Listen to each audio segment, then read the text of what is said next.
Hello everyone, welcome back to Kalal English Sports, where we make sports your English classroom. Today we're diving into the commentary from the thrilling preseason match between Arsenal and Bayer Leverkusen, where Arsenal secured a stunning 4-1 victory. We will break down key moments and explain the main words and phrases used in the commentary. Let's get started. We will start from the statement we see on our screen, and this was said by one of the commentators when Zinchenko, there he is, when he scored the first goal for Arsenal, or the first goal of the match. Stunning shot, a rowing and beyond Kovar.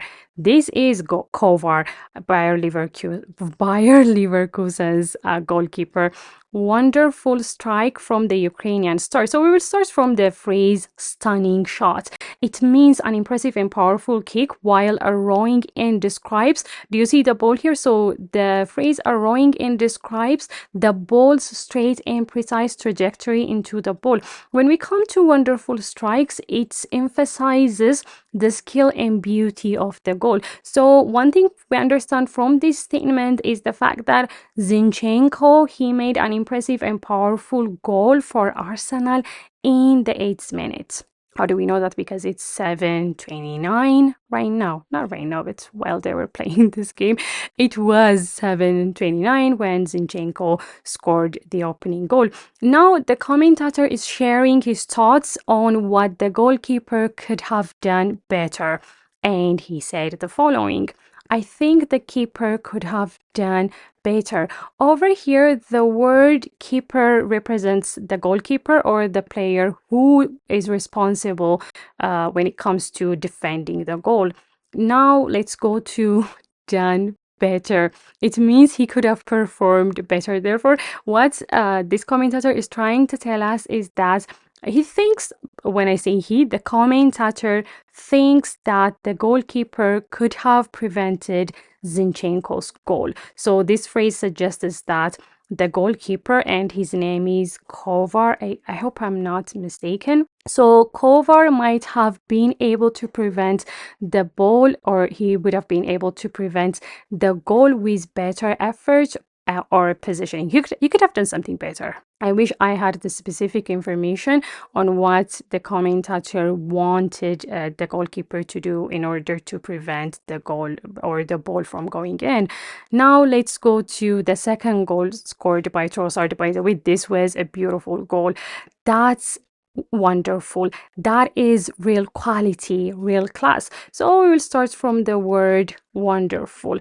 The word wonderful over here signifies something very good. The goal was very good. When we come to these two phrases, real quality, real class, these two phrases praise the high level of skill showing in the goal by Leandro Trossard. He was amazing yesterday, especially when he scored this goal.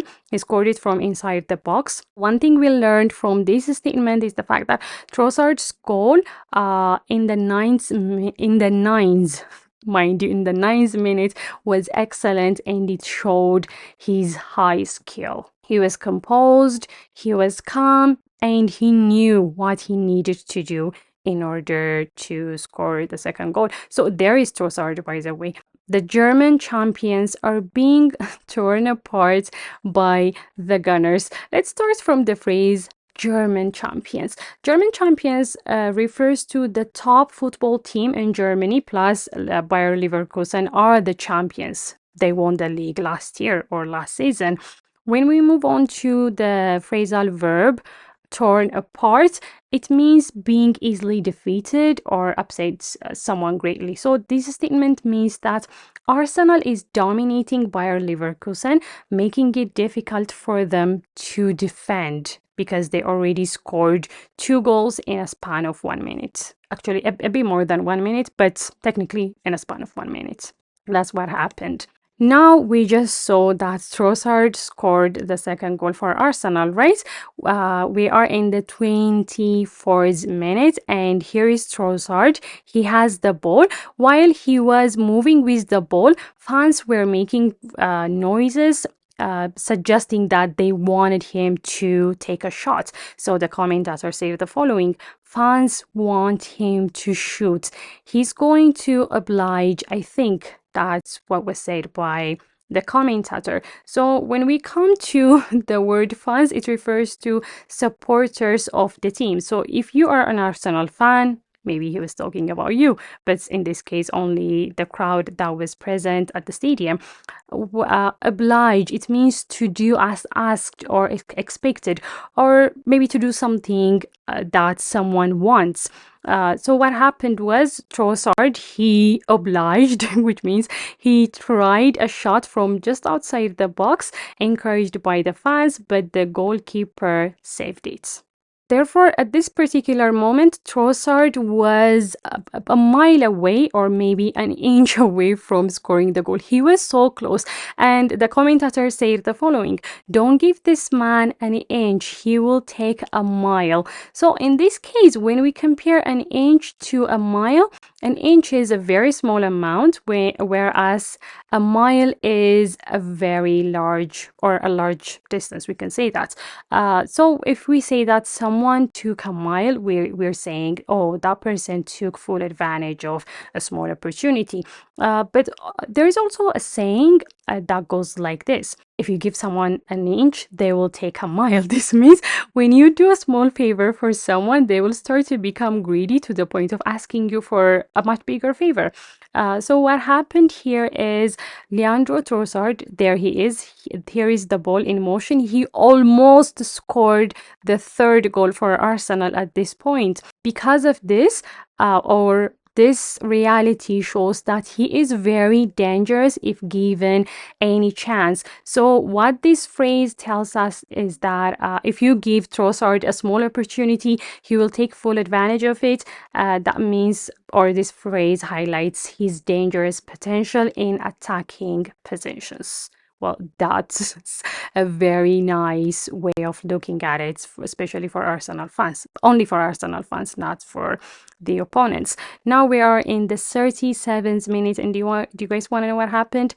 Gabriel Jesus scored the third goal. Do you see the ball inside the net? Well, the commentator said the following: Gabriel Jesus beat Kovar. Here is Kovar. He is lying on the ground with a precision strike to give Arsenal a third. A third means a third goal. So over here, the phrase precision strike represents a very accurate and well-placed kick. He placed the ball accurately right in the net. So the word beat can be defined as overcome or get past something or someone. So in this case, he beats the goalkeeper. This describes the fact that Gabriel Jesus scored the third goal for Arsenal with a very accurate shot. That's what happened. We are in the 37th minute, and Bayer Leverkusen, they are already behind 3-0. And if you think about it, I'm sure you will share this commentator's thoughts. I think Alonso is Bayer Leverkusen's manager. He's talking about Xavi Alonso. He thinks that Alonso will be a bit disappointed with his players at halftime. So we are still in the second half. So when we come to the word disappointed, it means unhappy with performance for this particular case. So the commentator thinks that Bayer Leverkusen's manager, Xavi Alonso, he is unhappy with his team at halftime. Since we are in this first half, you may think, oh, okay, things may get better for Bayer Leverkusen in the second half. Not really, because this is what happened. Saka and Havertz combination that we saw so often last season coming up trumps once again here. When we start from the word combination, it means working together. Therefore, in this case, here is Bukayo Saka and here is Kai Havertz. These two players, they worked together and they were able to, not they, but Kai Havertz was able to score the fourth goal for Arsenal. So that's why they used, or the commentator used this phrase, coming up trumps. It means being successful or achieving a positive result, as they frequently did last season. They did the same thing last season. So this phrase tells us that Saka and Havertz, they worked well together again, and that led Havertz to score the fourth goal in the 65th minute.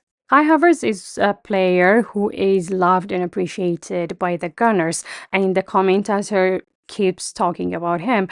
That is a poacher's instinct from the German against his former club.